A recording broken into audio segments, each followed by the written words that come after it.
playoffs and they elevate you. I know. Fancy stage. Yeah. Just talk about the last. Let's talk the last few moments of that game. You fall behind on those 2 free throws, I think, with 4+ minutes left, and the response that your team had. Oh, us? Us? Oh, I thought Cheryl was going. Go ahead, Fee. I think just staying calm in those moments. You know, we've talked a lot about how it's not going to be easy. We're in the playoffs. Everyone is fighting for their lives, and we're playing against really good teams. And so when we get in those situations, I think just staying calm and executing what we have to do on the other end, and getting stops when we come back on defense. So really just keeping our head in those situations. Coach, what did you see? Yeah, same. There was, a lot of frustration, sort of along the way, really starting with, maybe 3 minutes to go in the second quarter, running through the rest of the game, where we just, we were accustomed to being a little bit better defensively. And so, and then was taking the ball in the net so frequently. When you give up, 53 points and a half, you're taking the ball in the net so much. And so, there was frustration at the other end as well. But you have to, and this is what, this group is terrific at, is, we can talk about all that after the game. We can watch video. We can meet with each other. Right now we got to win. And this group knows how to do that. Fee, the second most points ever scored by a Lynx player in playoff history. Maya? What? Maya? Yeah. It's the first one. You got it. And you Shot. tied the most free throws made, and that's Simone. So you came close to Maya, and you tied Simone to that. Just talking about Dang, your that game. one missed free throw. That's right. Just talk about your game. I mean, they threw like 3 different defenders at you during the course of that one, didn't they? Yeah. I think I was just taking open shots, and my teammates got me a lot of easy shots, playing with Courtney in the pick and roll, finding, situations where we could take advantage of their defense. So really with the same as every game with my team, I think we just play so well together. We have so many assists on all of our baskets, and I got a lot of easy shots because of unselfishness with our team. For either player, Bridget said that last 3 she took was supposed to go to you, but things got kind of discombobulated and she was forced to take it. She said she heard the crowd counting down the shot clock. Yeah. She's talking about how big that shot was and how she's kind of that's getting to be the norm for her. Yeah, that was huge. I was telling Bridget, like, that side of the floor, she's just absolutely insane. It's crazy the shots that she's getting over there. It's just so fun to watch. I mean, BC, I think, just all year has been such a game changer for us in many different ways, not just in shot making, even though these last couple games she's had amazing shots at the end. But, again, I always rave about how BC is always doing what's needed for the team, no matter the situation. And so it's really fun when she makes those huge daggers for us. Last question for me. Alana Smith's block on Nurse from behind. Yeah. Maybe the play of the game. Yeah. Don't you think? Yeah, for sure. Going back in there, we needed Land to be able to finish this game for us. We trust her so much defensively, and her making that play is exactly what we expect from her. Coach, when Fee is playing like that and just so versatile, how does that open up everything else for the other players on the court in a game like this? Yeah, I mean, Fee's an MVP runner-up to a historical season by Asia Wilson. And so Fee's season has been just terrific in terms of the way that she carries us, creates easy opportunities for other people. In the case of today, collapsing the paint so much, and we'll get a little bit better about playing behind Fee, so there's not so much pressure on her every time that we throw it in there. But when Fee's playing like that, when your best player plays like the MVP that she is, that bodes well for the rest of the group. Fee's the first player in league history, and Abby, make sure I get this stat right, in playoffs to record more than 30 points. Score 38 points and have the assists and the rebounds and the block shot. First player in league playoff history. So Fee just kind of continues on this tear of, being the first to do these things. And the great thing about Fee is that it's just so much more than scoring. That's why it's so special. That's why she's the first in league history to do so many things, because she's a box score stuffer. It's well beyond scoring. Fee, almost unanimous, second place in MVP race, won third place vote somehow. What did you make of just being, in that position, being rewarded for how well you've played so far this season? Yeah, I mean, I think it just comes from playing as hard as you can every game, winning games. And again, I always come back to my teammates. They always put me in great positions. You don't get the accolades and all those things without winning games, and you do that as a team. So yeah, it feels good to get that. Really kudos to Asia. She had an amazing year. I think she deserves to get MVP.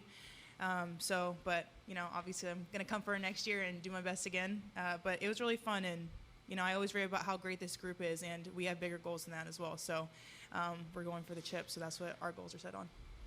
Cheryl, how does today's game set or not set the tone for the rest of this series? I think it's the epitome of what a series is and will be, what the series will be, which is, the game and the series are not won in the first 5 minutes, not won in the first quarter, it's not won in the third quarter, it's 120 minutes. And this game embodied that. And it wasn't over when we had a double-figure lead. It wasn't over when we, lost, we lost the third quarter. It's not over. And so I think that's what I took from this game is this is what playoff basketball is. This is what it's like to be in a series. And you have to be so level-headed through the ups and downs and stay true to who you are, know what your staples are. And I thought our group did a pretty good job of that. Coach, when you acquired Myisha Hines-Allen at the deadline, you talked about her being an experienced player with a championship experience on the 2019 Mystics. 6 of her 10 points in the fourth quarter felt like she and Courtney really had it going on. Just how beneficial is it in those fourth quarters where things get a little hairy to have a player who's been there before? And, beneficial is a great word. Might not be strong enough. It was crucial. It is absolutely crucial.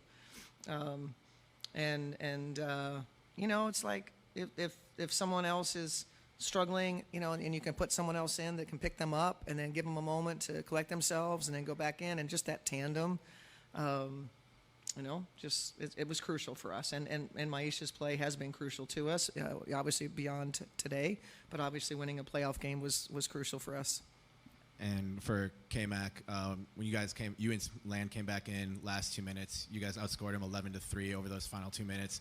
Felt like the defense really just jumped up a notch in those last 2 minutes to buckle down and get the job done. Just how did you assess the defensive performance and putting it all together to bring the game home in those last couple minutes?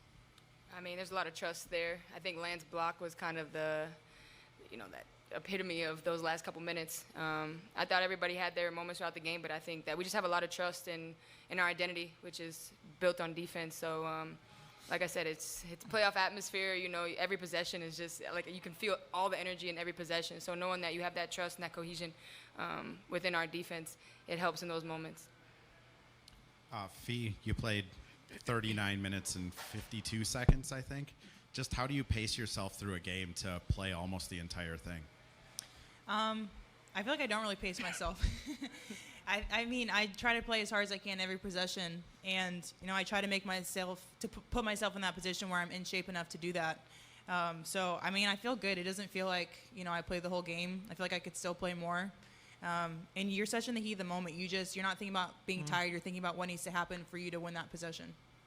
And then K-Mac, you've spoken a lot about being a complete player this season, playing defense, doing whatever it takes to win.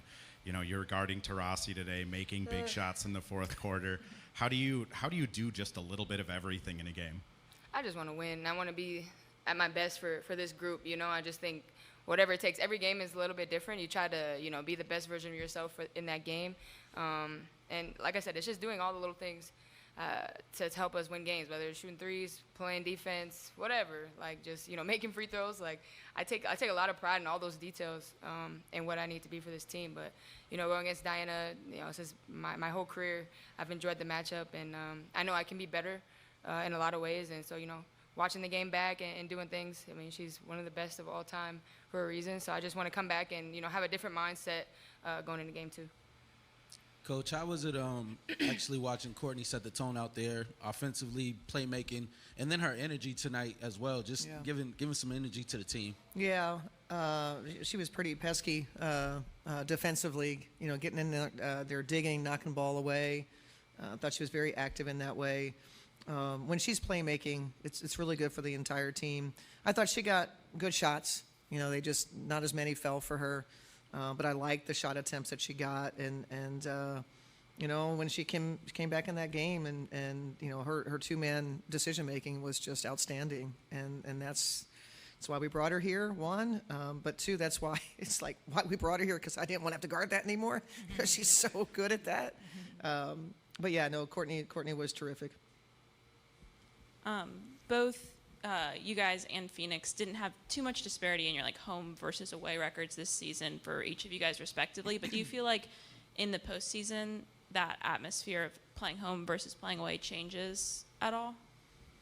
Oh yeah, I think playing at home it's one of the reasons why you worry about the seating and things like that, having that home court advantage, because when you do have the ebbs and flows of a game, being at home, it matters. I think for us, at least, we love playing here. We think we have one of the best arenas, if not the best, in the WNBA. So we know, when we need them, they're going to be the loudest, and we take a lot of pride in protecting our home court. So it matters. Winning home games in the playoffs, puts you in a really good position to come out on top. And then my other question was, Cloud had a really strong performance tonight. Is there anything specifically defensively you want to target with her, limiting her next game? Yes.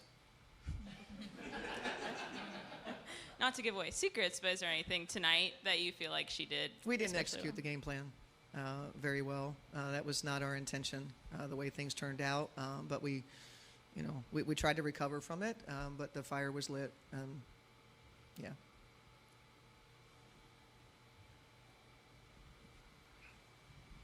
One last follow-up from me. You said that now is not the time. You'll look at the film, you'll go over everything. I mean, they shot 50% tonight. That's very uncharacteristic for you guys defensively. Are you confident that when you look at the film, the adjustments will be there to be able to get back against these guys, what you've kind of done all year? Are you guys confident? Yes, very confident. Yes. We knew what we didn't get done. We know, we know. Yeah. And I'm sure, the other team feels the same. Yeah. So that's what makes it a fun series. Figure out one of the great UConn players of all time. Obviously, Diana has been a lot of talk about her future and what Game 2 might mean. What have you thought about that, if at all, in terms of just what she may do after this season? What she may do after the Yeah. season? I have no idea.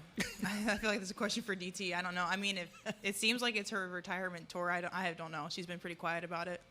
But, I mean, she's obviously, like you said, a UConn grade, a league GOAT, So I feel lucky to have been able to play with her on Team USA and against her, and hopefully we can end her career on Wednesday. We'll now pivot to the Zoom and take a question from Daniel.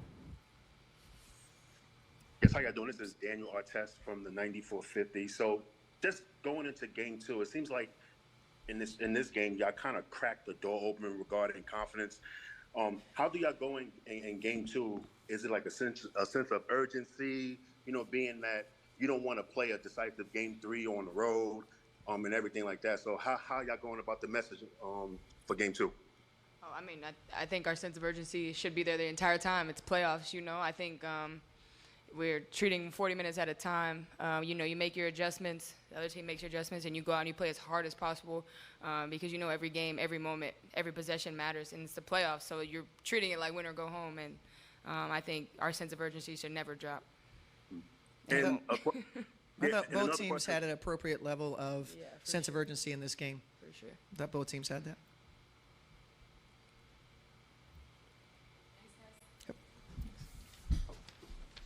Recording stopped.